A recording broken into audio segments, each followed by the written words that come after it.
اقرأ باسم ربك الذي خلق خلق الإنسان من علق اقرأ وربك الأكرم الذي علم بالقلم علم الإنسان ما لم يعلم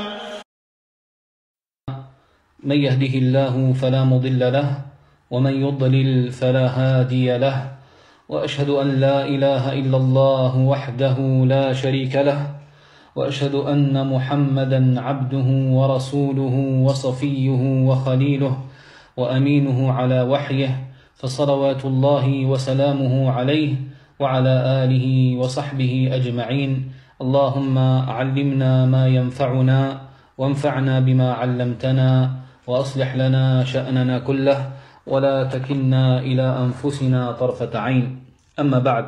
Ceci étant dit, mes chers frères, mes chères sœurs, lors de la dernière allocution, lors du dernier cours, nous avions évoqué les choses recommandées et les choses détestables durant le jeûne. Et aujourd'hui, on va aborder le rattrapage et également les jeûnes qui sont recommandés, détestables ou interdits. Donc premièrement, le rattrapage du jeûne. Qada as-siyam. Il faut savoir que si le musulman mange durant un jour de jeûne du mois du Ramadan, et ceci sans excuse, qu'il a rompu un jour de jeûne du mois du Ramadan sans excuse, il faudra savoir que il sera obligatoire à ce musulman de se repentir à Allah subhanahu wa ta'ala et également d'implorer le pardon d'Allah tabaraka wa ta'ala. Pourquoi? Ceci est un crime extrêmement grave, car le jeûne est une chose qui est une obligation, une prescription obligatoire pour chaque musulman et musulmane qui remplit les conditions justement du jeûne. Et le fait de manger durant le jour du jeûne du mois du Ramadan sans excuse, ceci est un crime grave et également une chose détestable et un acte qui est répréhensible. Et également avec le fait de se repentir, en plus de se repentir et d'implorer le pardon d'Allah Azza wa Jal, la personne devra obligatoirement rattraper les jours durant lesquels elle n'a pas jeûné. Et ceci directement après le mois du Ramadan. Elle doit rattraper immédiatement ces jours-là, directement après le mois du Ramadan, selon l'avis authentique des gens de science. Pourquoi? Parce que la personne n'avait aucune permission pour rompre son jeûne. Il aurait dû jeûner les jours en temps voulu. Et donc, pour cette raison, il devra rattraper immédiatement les jours non jeûnés après le mois du Ramadan. Quant à celui qui mange avec une excuse ou qui a rompu le jeûne du mois du Ramadan avec une excuse, comme par exemple les menstrues, comme on l'avait vu, comme les lochis, comme le voyage ou autres parmi les excuses qui permettent de rompre le jeûne, alors cette personne devra uniquement rattraper. Elle devra uniquement rattraper les jours de jeûne. Mais contrairement à la première catégorie, la personne ne devra pas le faire ou n'est pas contrainte de le faire immédiatement. Mais elle a le temps de le faire jusqu'au Ramadan suivant. Jusqu'au Ramadan suivant. Même si, il est recommandé de se presser et de se précipiter à rattraper les jours de jeûne non jeûnés. Comme ça, elle se déchargera le plus rapidement possible de cette obligation qui est le jeûne du mois du Ramadan. Et également, ce sera une chose qui sera plus prudente pour le musulman et pour l'adorateur. Pourquoi? Parce que il se peut que la personne soit confrontée à des choses qui pourraient lui arriver et qui l'empêcheraient de jeûner, comme la maladie ou autre. Et si elle retarde jusqu'à l'arrivée du Ramadan suivant et qu'elle a une excuse pour ce retard, d'avoir retardé, comme par exemple que son excuse elle est continuée même après le Ramadan, elle l'a empêché de jeûner même après le Ramadan, et il n'a pas eu la capacité également de rattraper, il devra alors rattraper après le Ramadan suivant. Par contre, si il a retardé le rattrapage jusqu'à l'arrivée du Ramadan suivant, mais sans aucune excuse, eh bien, en plus de rattraper, il devra nourrir un pauvre pour chaque jour. En plus de rattraper, il devra nourrir un pauvre chaque jour. Donc ici, je répète, si la personne a retardé eh bien, son rattrapage des jours du ramadan précédent jusqu'à l'arrivée du ramadan suivant sans aucune excuse valable, eh bien, elle devra rattraper, en plus de rattraper, eh bien, elle devra nourrir un pauvre pour chaque jour. Par contre, eh bien, il n'est pas exigé que les jours qu'on doit rattraper, eh bien, doivent être jeûnés consécutivement. Non, ce n'est pas une obligation. Ils peuvent être rattrapés de manière consécutive ou de manière distincte, c'est-à-dire pas obligé de bien de les faire de manière consécutive. Et ceci vient d'après la parole d'Allah subhanahu wa ta'ala, فَمَنْ كَانَ مِنْكُمْ مَرِيضًا أَوْ عَلَى سَفَرٍ فَعِدَّةٌ مِنْ أَيَّامٍ أُخَرَ. Allah Azza wa Jalla nous dit, quiconque d'entre vous est malade ou en voyage devra jeûner un nombre égal d'autres jours. Allah subhanahu wa ta'ala dans ce verset, eh bien, n'a pas exigé que ces jours soient accomplis eh bien, de manière consécutive. Et si ça avait été une condition de rattraper les jours de manière consécutive, les uns après les autres directement, eh bien Allah subhanahu wa ta'ala nous aurait éclairci cela et nous aurait montré et expliqué cela. Et Allah Azza wa Jal, bien entendu, est plus savant. Ensuite, également, ce qu'on va voir aujourd'hui, ce sont, eh bien, siyam al-mustahab, les jeûnes qui sont recommandés. Les jeûnes qui sont recommandés. Il faut savoir, mes chers frères, mes chères sœurs, que il fait partie de la sagesse d'Allah subhanahu wa ta'ala, et également min rahmatihi, de sa miséricorde envers eh bien, ses serviteurs, c'est qu'Allah subhanahu wa ta'ala eh bien, nous a légiféré des œuvres qui sont surérogatoires et qui sont semblables aux obligatoires. Qui sont semblables aux obligatoires. Comme eh bien, par exemple les prières, il y en a qui sont obligatoires, et il y a eh bien, leurs semblables en prière également surérogatoires. Et pareil pour le jeûne. Et pourquoi cette sagesse? Eh bien, pour augmenter la récompense et la rétribution de ceux eh bien, qui accomplissent ces œuvres-là. Et également pour combler nos fautes, nos erreurs et tout ce qui peut se produire dans les actes obligatoires que nous accomplissons. Il faut savoir que les œuvres surérogatoires, eh bien, elles compléteront eh bien, les œuvres et les actes obligatoires au jour de la résurrection. Les actes surérogatoires vont compléter au jour de la résurrection les actes obligatoires. Et également, il y a des jours durant lesquels eh bien, il est recommandé de jeûner. Allah subhanahu wa ta'ala eh bien, nous a légiféré des jours de jeûne qui sont eh bien, recommandés et qui sont surérogatoires. Ils ne sont pas obligatoires, mais ils sont fortement recommandés de par eh bien, leur récompense et la récompense qui découle de ces actes-là et de ces jeûnes-là. Parmi ceux-ci, premièrement, il y a siyam sitt ayyam min shawwal. Il y a 6 jours de Shawwal. 6 jours, le jeûne de 6 jours du mois de Shawwal. Le mois de Shawwal, c'est celui qui eh bien, succède directement après le mois du Ramadan. Et ceci d'après le hadith d'Abi Ayyub al-Ansari radiyallahu anhu wa ardah qala sami'tu رسول الله صلى الله عليه وسلم يقول من صام رمضان ثم أتبعه 6 من شوال كان كصيام الدهر. Le prophète sallallahu alayhi wa sallam ou Abu Ayyub al-Ansari radiyallahu anhu a dit, j'ai entendu le messager d'Allah sallallahu alayhi wa sallam dire, quiconque jeûne le mois du Ramadan, ensuite le fait suivre par 6 jours de Shawwal, il jeûne 6 jours de Shawwal après cela, alors c'est comme s'il avait eh bien, jeûné toute l'année. C'est-à-dire que les 30 jours, par exemple, du mois du Ramadan sont multipliés par 10, puisque la bonne action est multipliée par 10, donc ça fait 300 jours. Et 6 jours multipliés par 10, ça fait 60. 300 plus 60, eh bien, ça fait l'année entière. Et également, parmi ces jours de jeûne recommandés, le jour de Arafah. Le jour de Arafah. Pour ceux qui n'accomplissent pas le pèlerinage, bien entendu. Et ceci, d'après le hadith d'Abu Qatada, رضي الله عنه وأرضاه قال قال رسول الله صلى الله عليه وسلم صيام يوم عرفة أحتسب على الله أن يكفر السنة التي قبله والسنة التي بعده. Ici, le prophète sallallahu alayhi wa sallam, il a dit le jour du jeûne de Arafat, eh bien, j'espère qu'Allah subhanahu wa ta'ala expiera de par sa cause, eh bien, les péchés de l'année qui le précède, ainsi que de celle qui le suit.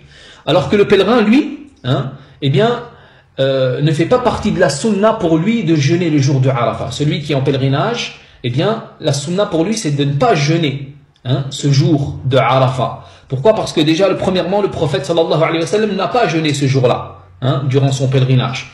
Et les gens l'ont vu. Et les gens l'ont vu. Il a bu le jour de Arafat, et les gens l'ont vu et l'ont observé en train de boire. Et en plus, également, le fait de ne pas jeûner, ça va renforcer le pèlerin pour l'adoration et invoquer Allah subhanahu wa ta'ala durant ce jour. Ça va lui donner une force, une capacité pour adorer Allah subhanahu wa ta'ala et invoquer Allah subhanahu wa ta'ala ce jour-là. Il faut savoir que ce jour-là, c'est un jour d'humilité et d'adoration et d'invocation. Et également, parmi les jours de jeûne qui sont recommandés, il y a Siyam Yawm Ashura, le jeûne du jour de Ashura, le jeûne du jour de Ashura, qui est le 10e jour du mois de Al-Muharram. Le prophète sallallahu alayhi wa sallam, سئل النبي صلى الله عليه وسلم عن صوم عاشوراء فقال احتسب على الله أن يكفر السنة التي قبله. Ici, le jour de Ashura, c'est le jour où Allah subhanahu wa ta'ala a sauvé Moussa et son peuple de Pharaon et de son armée. Et le prophète sallallahu alayhi wa sallam a trouvé les Juifs à Médine, quand il arrive à Médine, jeûner ce jour-là. Et il les a questionnés à ce sujet. Et ils lui ont dit, c'est le jour où Allah subhanahu wa ta'ala a sauvé Moussa et son peuple, et on le jeûne. Par remerciement pour Allah Azza wa Jal. Alors le prophète sallallahu alayhi wa sallam a dit, nous sommes prioritaires quant au fait, nous sommes prioritaires sur vous par rapport à Moussa, et donc le prophète sallallahu alayhi wa sallam a ordonné de le jeûner. Et il a dit, j'espère qu'Allah subhanahu wa ta'ala expira les péchés de l'année, avec ce jeûne-là, expira les péchés de l'année qui le précède, les petits péchés. Et donc il est recommandé également de jeûner un jour avant ou un jour après ce jour-là, le jour de Ashura, le 9e ou le 11e, d'après la parole du prophète sallallahu alayhi wa sallam, qui a dit, il a dit, la in baqitu ila qabil la asumanna at-tasi', si je suis encore vivant l'année prochaine, je jeûnerai certainement le 9e jour. Et également le prophète sallallahu alayhi wa sallam a dit, sumu yawman qablah aw yawman ba'dah khalifu al-yahud. Le prophète sallallahu alayhi wa sallam, il a dit, jeûnez un jour avant lui, un jour avant le 10e jour du mois de Muharram, ou un jour après lui, afin de vous différencier des Juifs. Et également, parmi les jeûnes recommandés, les jours de jeûne recommandés, il y a Sawm al-Ithnayn wal-Khamis min kulli usbu', le lundi et le jeudi de chaque semaine. Et ceci d'après le hadith de Aïcha radiyallahu anha wa ardaha, kana an-nabiy sallallahu alayhi wa sallam yataharra siyam al-Ithnayn wal-Khamis. Le prophète sallallahu alayhi wa sallam, elle dit, Aïcha radiyallahu anha, que le prophète sallallahu alayhi wa sallam jeûnait le lundi et le jeudi. Prenez soin à jeûner le lundi et le jeudi, alayhi as-salatu was-salam. Et également, d'après la parole du prophète sallallahu alayhi wa sallam, tu'radu al-a'mal yawm al-ithnayn wal-khamis fa uhibbu an yu'rada 'amali wa ana sa'im. Le prophète sallallahu alayhi wa sallam a dit, les œuvres sont présentées à Allah azza wa jalla le lundi et le jeudi, et j'aime donc que mes œuvres soient présentées alors que je jeûne. Et également, parmi les jours de jeûne qui sont recommandés, il y a 3 jours de chaque mois. 3 jours de chaque mois. Siyamu thalathati ayyam min kulli shahr. 3 jours de chaque mois. لقوله صلى الله عليه وسلم لعبد الله بن عمرو صم من الشهر 3 أيام فإن الحسنة ب10 أمثالها وذلك مثل صيام الدهر. Le prophète sallallahu alayhi wa sallam, il a dit à Abdullah ibn Amr radiyallahu anhu, il lui a dit, jeûne 3 jours de chaque mois. Pourquoi? Parce que la bonne action équivaut à 10. Et ceci équivaut donc au jeûne d'une année. C'est-à-dire que si tu jeûnes 3 jours chaque mois, c'est multiplié par 10, ça fait 30. 3 fois 10, ça fait 30. Et si tu jeûnes tous les mois 3 jours, c'est comme si tu avais jeûné toute l'année. Et Abu Huraira radiyallahu anhu يقول أوصاني خليلي بثلاث صيام 3 أيام من كل شهر وركعتي الضحى وأن أوتر قبل أن أنام. Le prophète Abu Huraira radiyallahu anhu a dit, mon ami m'a recommandé 3 choses. Yani le prophète sallallahu alayhi wa sallam m'a recommandé 3 choses. Jeûner 3 jours de chaque mois. Et également, il m'a recommandé les 2 unités de prière de duha du matin. Et également, il m'a recommandé que j'accomplisse le witr avant de dormir. Avant de dormir. Ici, on voit que le prophète sallallahu alayhi wa sallam lui a recommandé bien de jeûner 3 jours de chaque mois. Et il n'est pas spécifié quel jour. Mais il est recommandé que ces 3 jours, eh bien, soient les jours blancs, qui sont les 13e, le 14e et le 15e jour de chaque mois lunaire. C'est-à-dire où est-ce que, eh bien, la lune est pleine. Et ceci d'après le hadith d'Abu Dharr, radiyallahu anhu, où le messager d'Allah sallallahu alayhi wa sallam a dit: si l'un d'entre vous souhaite jeûner durant le mois, alors qu'il jeûne les 3 jours blancs, ceci est préférable. Mais ce n'est pas une obligation, tu peux jeûner 3 autres jours. Et également, parmi les jours de jeûne qui sont recommandés, eh bien, c'est de jeûner 1 jour sur 2. Sawmu yawm wa iftaru yawm. 1 jour sur 2. Et ceci d'après la parole du prophète sallallahu alayhi wa sallam: afdalu siyam siyam Daoud alayhi salam. Kana yasumu yawman wa iftiru yawman. Le prophète sallallahu alayhi wa sallam a dit: le meilleur jeûne est celui de Daoud alayhi salam. Il jeûnait 1 jour et il mangeait 1 jour. Et ça, c'est la meilleure des formes des jeûnes surérogatoires. Également, parmi les jeûnes qui sont recommandés, c'est de jeûner le mois de Muharram. De jeûner le mois de Al-Muharram. Shahrullah Al-Muharram. Et ceci d'après le hadith d'Abu Hurayra, radiyallahu anhu wa ardah, فقال أفضل الصيام بعد رمضان شهر الله المحرم وأفضل الصلاة بعد الفريضة صلاة الليل. Le prophète sallallahu alayhi wa sallam, il a dit: le meilleur jeûne après celui de Ramadan est celui du mois d'Allah al-Muharram. Et la meilleure prière après la prière obligatoire est celle de la nuit. Et également, parmi les jeûnes recommandés, eh bien, les 9 jours de Dhul Hijjah. Les 9 premiers jours de Dhul Hijjah, du mois de Dhul Hijjah. Ici, dès que le mois commence, dès que le premier jour du mois de Dhul Hijjah commence, jusqu'au 9e jour, eh bien, il est recommandé de jeûner. Jusqu'au 9e jour, il est recommandé de jeûner, jusqu'au jour de Arafat.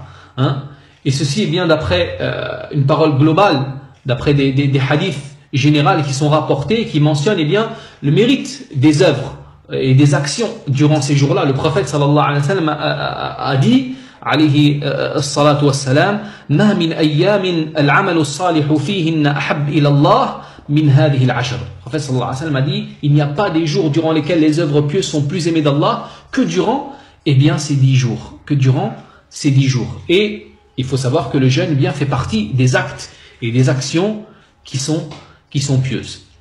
Également, il faut savoir, mes chers frères, mes chères sœurs, qu'il y a également des jours durant lesquels il est détestable ou interdit de jeûner. Le premier, c'est il est détestable de spécifier le mois de Rajab par le jeûne. Le mois de Rajab, c'est un mois sacré. Mais il est détestable bien de le spécifier par le jeûne. Pourquoi? Parce que, le fait de faire cela, ça fait partie des rites de l'Jahiliya, de la période d'avant l'islam, pré-islamique. Et les gens, ils glorifiaient ce mois. Ils glorifiaient ce mois avant l'islam. Et si la personne, par contre, jeûne, en jeûnant avec lui, d'autres mois, cela ne sera pas détestable. Bi'idhnillahi ta'ala. Pourquoi? Parce que de cette manière et de cette façon, la personne n'aura pas spécifié ce jeûne par, ce mois par le jeûne. Il est rapporté par Ahmed ibn Kharsha qui a dit qu'il a vu Omar radiyallahu anhu, Omar ibn al-Khattab radiyallahu anhu, frapper les mains de al-Mutarajjibin, de ceux qui jeûnent spécifiquement le mois de Rajab. Et il frappait leurs mains jusqu'à ce qu'ils posent leurs mains sur la nourriture pour prendre et manger. Et il leur disait: Kulu, fa innama huwa shahr kanat tu'azzimuhu al-jahiliya. Il disait, radiyallahu anhu, manger, ce mois n'était glorifié que durant la période de l'Jahiliya, la période d'avant l'islam. Également, il est détestable eh bien, de spécifier ou de jeûner le vendredi seul. Hein? D'après la parole du prophète sallallahu alayhi wa sallam, la tasumu yawm al-jum'a illa an tasumu yawman qablah ou yawman ba'dah. Le prophète sallallahu alayhi wa sallam a dit, ne jeûnez pas le vendredi, sauf s'il veut jeûner un jour avant ou un jour après. Donc la personne, si elle jeûne le vendredi en l'accompagnant d'un autre jour, alors dans ces cas-là, il n'y aura pas de mal, d'après le hadith du prophète sallallahu alayhi wa sallam précédent. Et également, il est détestable de jeûner le samedi seul.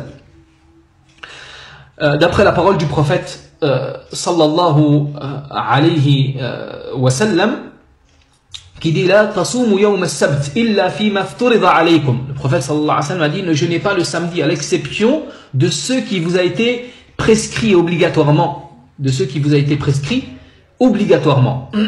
Et ici, ce qui est visé, eh bien, c'est de jeûner le samedi seul, hein, de jeûner le samedi seul. Mais par contre, s'il est accompagné eh bien, d'un autre jour de jeûne, alors dans ces cas-là, il n'y aura pas de mal.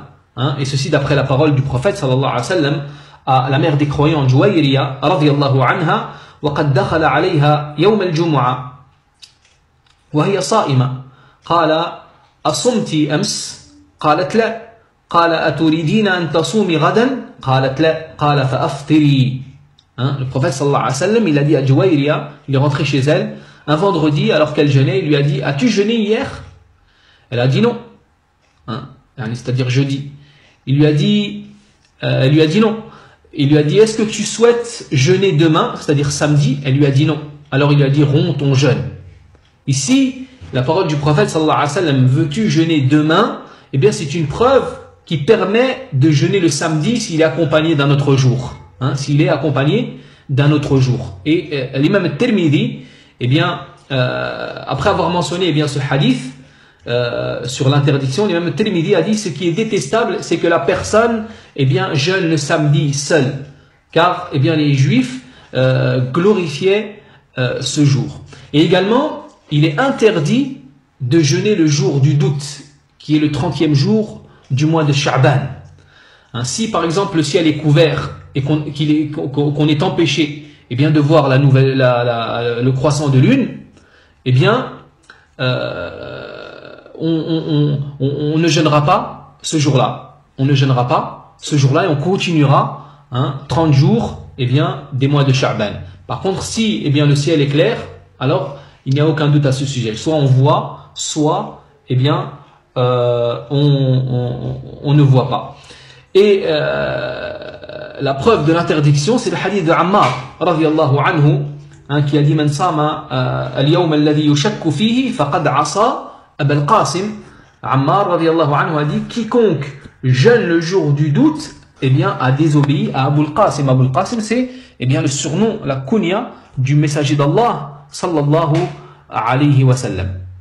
Et également d'après la parole du prophète sallallahu alayhi wa sallam, qui dit لا يتقدمن أحدكم رمضان بصوم يوم أو يومين إلا أن يكون رجل كان يصوم صومه فليصمه أو فليصم ذلك اليوم. Le prophète sallallahu alayhi wa sallam, eh bien, il a dit que l'un d'entre vous ne fasse pas précéder le mois du Ramadan d'un ou deux jours de jeûne, sauf un homme eh bien, qui avait pour habitude eh bien, de jeûner. Alors dans ces cas-là, qu'il jeûne ce jour-là. C'est-à-dire que si eh bien, c'est-à-dire qu'on ne doit pas faire précéder, eh bien, le mois du Ramadan d'un jour. Eh bien, on ne doit pas faire précéder, eh bien, le mois du Ramadan d'un jour par précaution. Pourquoi? Parce que le mois du jeûne du Ramadan, eh bien, il est lié à la vue, eh bien, du croissant de lune du mois du Ramadan. Donc, il n'est pas obligatoire de s'imposer eh bien de jeûner par précaution. Mais par contre, celui qui a pour habitude de jeûner eh bien un jour sur deux par exemple, ou tous les lundis et les jeudis, et que ça tombe eh bien ce jour-là, alors dans ces cas-là, il n'y aura pas, ce sera permis pour lui et il n'y aura pas de mal. Pourquoi? Parce qu'il n'aura pas fait ça pour accueillir le mois du Ramadan. Et également, on exclut de cela eh bien ceux qui rattrapent leur jeûne ou ceux qui ont fait un serment de jeûner. Parce que ça, c'est obligatoire, donc ils devront jeûner ce jour-là. Et également, il est interdit de jeûner durant les 2 jours de fête. Il est interdit de jeûner durant les 2 jours de fête. يعني عيد الفطر وعيد الأضحى. D'après le hadith d'Abu Sa'id al-Khudri radiyallahu anhu qui dit نهى النبي صلى الله عليه وسلم عن صوم يوم الفطر والنحر. Le prophète صلى الله عليه وسلم a interdit le jeûne de la rupture du jeûne et le jeûne du jour du sacrifice. Et Omar ibn al-Khattab radiyallahu anhu فكان يقول هذان يومان نهى رسول الله صلى الله عليه وسلم عن صيامهما يوم فطركم من صيامكم ويوم الآخر تأكلون فيه من نسككم واليوم الآخر تأكلون فيه من نسككم. Ici, Omar ibn Khattab radiyallahu anhu, il a dit que le messager d'Allah sallallahu alayhi wa sallam a interdit de jeûner durant ces 2 jours. Le jour de la rupture de votre jeûne et l'autre jour est celui durant lequel vous mangez de vos sacrifices. Également, il est détestable de jeûner durant les jours de Tashriq. Durant les jours de Tashriq. Qu'est-ce que sont les jours de Tashriq? Les jours de Tashriq, ce sont les 3 jours qui suivent le jour du sacrifice. Ce sont les 3 jours qui suivent le jour du sacrifice. C'est-à-dire que ce sont les 11e, les 12e et les 13e jours du mois de Dhul Hijjah. Et ceci, d'après la parole du prophète sallallahu alayhi wa sallam, concernant ces jours-là, il disait alayhi salatu wa sallam ayam al-tashriq ayam uklin wa shurbin wa dhikrin lillahi azza wa jal. Il disait ce sont des jours où l'on doit manger, où l'on doit boire et où l'on doit évoquer Allah subhanahu wa ta'ala. Wa liqawlihi alayhi salatu wa sallam yawm arafa wa yawm al-nahr wa ayam al-tashriq عيدنا أهل الإسلام وهي أيام أكل وشرب. Le prophète sallallahu alayhi wa sallam, il a dit les jours de Arafat et le jour du sacrifice et les jours de Tashriq sont notre fête à nous, les gens de l'islam, les musulmans. Et ce sont des jours durant lesquels on mange et on boit. Et il est permis, par contre, pour le pèlerin qui accomplit le rite de Tamattu' et de l'Qiran, al-Qarin, si eux ne trouvent pas d'offrande, il leur est permis de jeûner ces jours-là. Il leur est permis de jeûner ces jours-là, et ceci d'après le hadith d'Aïcha radiyallahu anha et d'Ibn Umar radiyallahu anhuma.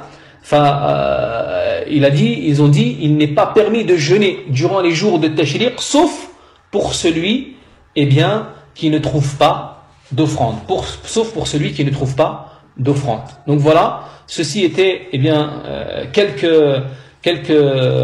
quelques jours de jeûne qui étaient recommandés et également ceux qui étaient détestables et interdits. C'est ainsi que se termine ce petit épître ou ce chapitre concernant le jeûne de l'fiqh al-muyassar. فنسأل الله سبحانه وتعالى أن ينفعنا به وأن يجعلنا من الذين يستمعون القول فيتبعون أحسنه. نسأل الله تبارك وتعالى بأسمائه الحسنى وصفاته العلى أن يجعلنا في هذا الشهر من عتقائه من النار إنه على كل شيء قدير. اللهم تقبل منا صيامنا وقيامنا وصالح أعمالنا إنك على كل شيء قدير. ربنا اغفر لنا ذنوبنا وإسرافنا في أمرنا وثبت حجتنا يا رب العالمين إنك على كل شيء قدير. سبحانك اللهم وبحمدك أشهد أن لا إله إلا أنت استغفرك وأتوب إليك. اللهم صل وسلم على عبدك ورسولك نبينا محمد وعلى آله وصحبه أجمعين.